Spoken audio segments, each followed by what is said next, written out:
आपने water dispenser बहुत सारे देखे होंगे, बट ये वाटर डिस्पेंसर थोड़ा सा अलग है। मैं आपको दिखा रहा हूँ ये वर्क कैसे करता है।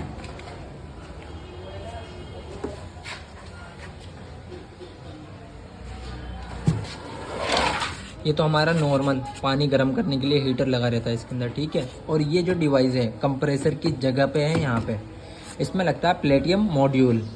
मॉड्यूल से पानी ठंडा होता है, ना कि कंप्रेसर से। इसमें बस यही है, छोटी सी इन्फॉर्मेशन थी, बट जो मुझे नया दिखा मैंने आपको बताया। प्लेटियम मॉड्यूल होता है, उससे पानी ठंडा होता है। कंप्रेसर लगा होता है तो रेफ्रिजरेंट से होता है ठंडा।